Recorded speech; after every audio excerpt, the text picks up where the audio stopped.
Shalom, selamat malam jemaat yang diberkati Tuhan. Tanpa terasa hari ini kita sudah berada di bulan yang ke-6, di hari yang kedua di tahun 2021. Apa kabar hari ini? Puji Tuhan, semua dalam keadaan baik, dalam keadaan luar biasa karena pimpinan dan penyertaan Tuhan. Jemaat Tuhan, pembacaan Alkitab dalam ibadah keluarga di hari ini dari kitab Mazmur pasal 50 ayat yang pertama sampai dengan yang ke-6. Tema perenungan kita adalah Tuhan adalah Hakim. Jemaat Tuhan, ketika kita membaca kitab Mazmur pasal yang ke-50, kita menemukan bahwa Mazmur pasal 50 ini adalah Mazmur pengajaran. Pemazmur mengajak seluruh umat untuk memahami bahwa Tuhan itu adalah hakim yang adil. Jemaat Tuhan, dikatakan di dalam kitab Mazmur ini bahwa Tuhan Allah akan mengadili umatnya karena perbuatan-perbuatan dosa mereka. Allah yang digambarkan dalam kitab Mazmur ini adalah Allah yang hadir dari Bukit Sion, tempat bersemayamnya. Tuhan tampil dalam badai yang dahsyat, yaitu gambaran Tuhan yang akan hadir di dalam kemahakuasaan, dalam kemuliaan, dalam keperkasaannya. Jemaat yang diberkati Tuhan, kemahakuasaan Allah sangat-sangat tepat karena muncul sebagai hakim yang berkuasa yang akan menghakimi umatnya menurut perbuatan-perbuatan mereka. Mereka disebut sebagai orang-orang yang kukasihi, yang mengikat perjanjian dengan aku. Dikatakan dalam ayat yang kelima dalam Mazmur yang ke-50 ini. Penghakiman yang dimaksudkan di sini bukan untuk menjatuhkan hukuman, tetapi pemazmur mau mengajak kepada seluruh umat ketika mereka berada di jalan yang salah, marilah bertobat. Jemaat yang diberkati Tuhan, firman Tuhan menegaskan bahwa Allah menuntut umatnya hidup serasi, hidup harmonis dengan kegiatan-kegiatan peribadahan yang mereka lakukan. Jemaat Tuhan, amat mudah orang berlaku munafik dengan rajin beribadah, tekun di dalam persekutuan, tetapi tidak melaksanakan apa yang menjadi kehendak Tuhan. Berbagai kegiatan kerohanian diikuti, tapi semuanya tidaklah murni, tidaklah bersih. Bisa saja hal-hal itu adalah untuk menipu hati nurani sendiri atau menipu orang lain. Namun Allah tidak dapat ditipu, jemaat Tuhan. Allah akan menghukum orang yang meski rajin beribadah, bersekutu di dalam persekutuan tetapi melanggar perintahnya. Itu dikatakan hidupnya tidak beda dengan orang-orang kafir. Lalu ibadah seperti apa yang Tuhan inginkan bagi kita? Jemaat yang diberkati Tuhan, di dalam kitab Kejadian dan Keluaran dalam Perjanjian Lama, kita sudah tahu ada ibadah yang dilakukan meskipun ibadah itu adalah ibadah pribadi.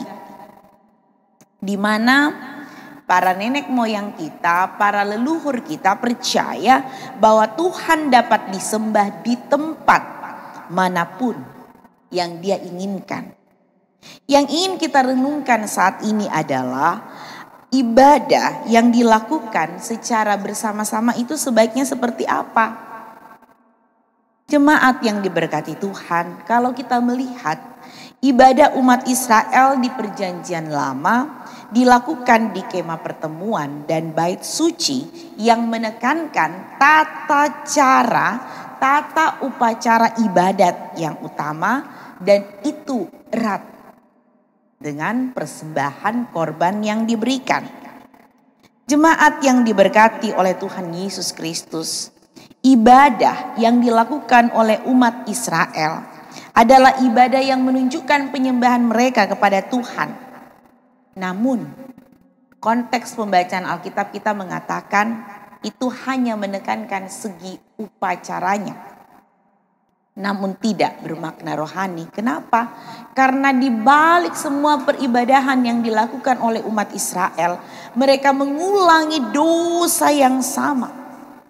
Atau dengan kata lain, jatuh pada dosa yang itu saja.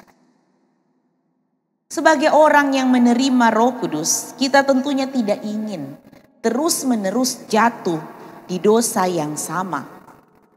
Oleh sebab itu, kita harus menyadari firman Tuhan pada saat ini mau menekankan bagaimana kita menyadari bahwa Allah adalah hakim yang adil. Setiap manusia yang bertobat, seharusnya manusia itu menanamkan kebaikan-kebaikan di dalam kehidupannya. Saudara-saudara, banyak kali kita berkata kita adalah manusia yang tidak sempurna. Kita adalah manusia yang berdosa. Tetapi satu hal yang mau dikatakan bagi kita sekalian. Saya dan saudara-saudara diingatkan, Allah ingin karena kita sudah ditebus olehnya, dengan suatu kesadaran kelak kita akan menerima penghakiman dari Tuhan menurut perbuatan kita, menurut peribadahan yang kita lakukan. Mari kita menabur kebaikan dengan sungguh-sungguh. Mari kita lebih memilih berbuat baik daripada jatuh di dalam dosa. Allah berbuat baik secara murni karena kebaikan itu sendiri.